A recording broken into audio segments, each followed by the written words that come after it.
Where is your father? I don't remember where. Is that where? I just mixed up my French and my Spanish.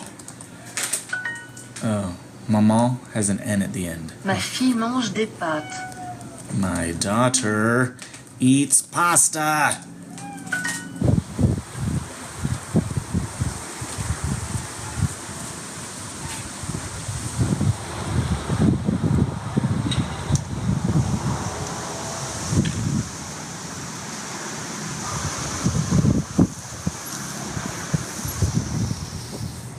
Ain't nothing better for a stormy day. Stefan's been in California for the last week, and today he gets back with his brother. I think his brother is staying here as well. It's gonna be a good time. Are you ready? I'm really hoping that you're having a guest means that we're going to Cafe Dolce. I guess if Brian wants to go to Cafe Dolce. I mean, we don't have to go today. But, you know, while he's here, it's always nice to have an excuse to go to Cafe Dolce. What's today? Saturday? Sunday. Is today Saturday or Sunday? Sunday. Sunday? We can't go to Cafe Dolce anyway. They're Yeah. closed today. Oh.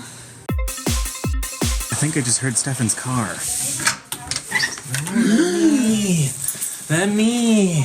Welcome. Hi. Stefan, how was your trip? Yeah. Oh. We stayed at a hotel in Pocatello, Idaho.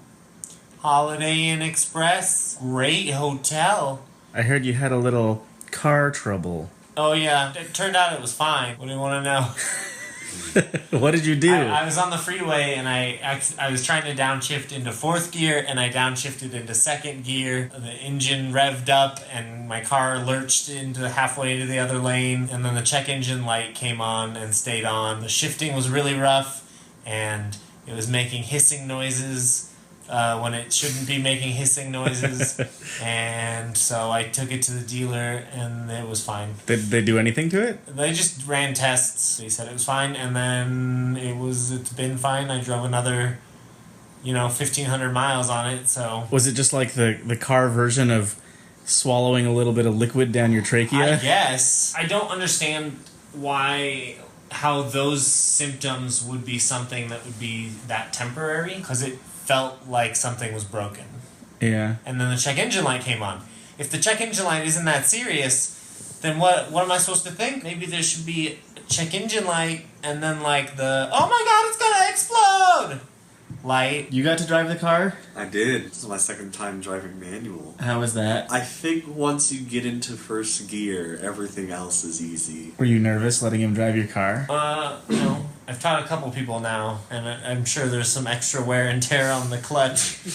But it was nice to have other drivers. Other people don't know about manual. So there were a couple times Brian stalled. We were at a stop sign, and there was a car across from us, and he stalled. Because she waved us to go, and he stalled, so then he waved. And then she, went, but then she was, turning and looking at us while she was going. She was Stopping too long at a stop sign. What's wrong with you? Brian. And then there was another person, we were on a hill, and he stalled at a light when it turned green, and there was a car behind, and he stalled the second time, and they started honking. There's no other cars, there's a 4-lane road. He could have just gone around, but he just sat there until Brian eventually got it and went forward. Anaheim Hills. So conservative. You want to drive a Mustang? Yeah, I'd be pretty keen. You'd be pretty keen. The rain has let up. It's time for Chipotle. I was just up there talking to Nicole and Stefan and Brian, and just my vocal inflection made me realize how much I sound like my dad sometimes, and it was kind of a weird thing. We spend so much of our lives rebelling against our parents, but inevitably, we become them. I realized a couple years ago that I cough like my mother, and I clear my throat like my mother. It's November 1st. You know what that means? It means it's the 1st of November. It means it's NaNoWriMo. Oh, yeah, it is. Are you going to participate? I've been thinking about that, actually, because I would like to publish during my gap year. No. The cat's trying to eat your eraser. Yes. It'll just erase his gastrointestinal system, though, if he eats it. I don't know. I think maybe that pun was a little bit subpar. Yes. But that's okay, because NaNoWriMo is all about, writing with reckless abandon. You can fix it later. Yeah. Write all your bad puns now. Oh, You can edit it later. See, the cat's even trying to get in on it. He's trying to knock my computer off. Ready to write a novel? You've come to the right place. Do I have time to participate in NaNoWriMo? I think you're supposed to start a new novel, but I just want to work on the one that I have in progress. I don't know if I'll be able to keep this up for all of November, because I have a lot of other things to do that are a lot more important than writing a novel, but I decided to just see what happens. Usually when working on creative things, my instinct is to keep as much of it secret as possible until the thing is done, and then I can unveil it.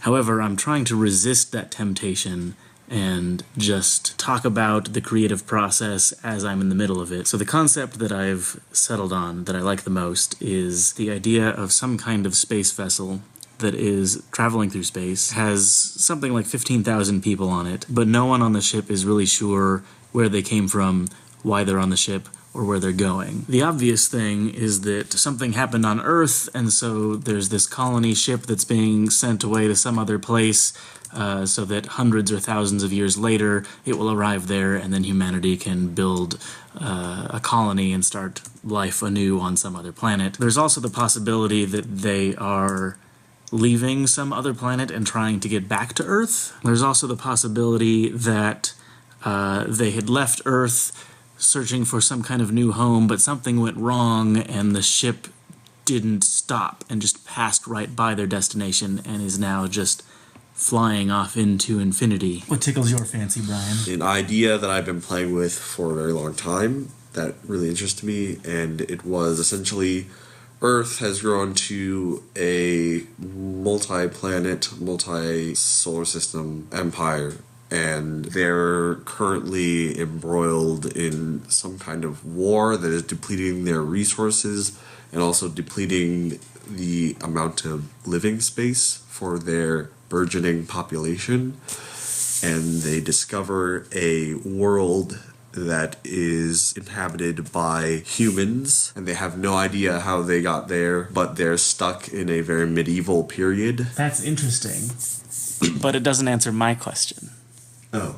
What was your... You asked what was tickling my fancy, and I thought you meant what was my... About the theories that I put forth for why this ship of mine might be traveling. Oh, well, You weren't even paying attention. Well, I wasn't, because I was writing my story.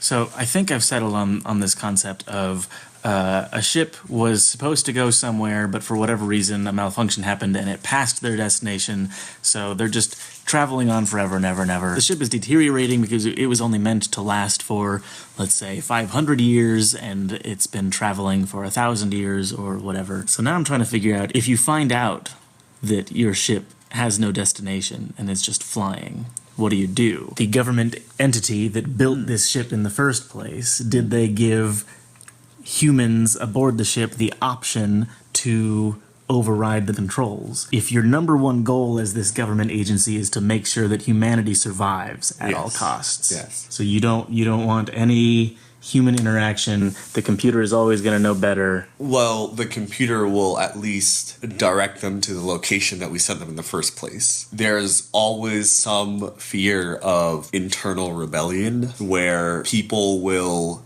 do things in small ways to derail the plans of the government, and you have no idea. So I would say that as a government, you would restrict the access to controls and systems. Which means if my protagonist wants to do anything, they will need to hack the ship. I imagine there would be a group of people aboard the ship that don't want to alter course for some reason. I feel like I've got enough to start writing. So we'll see what happens. We'll see what comes out.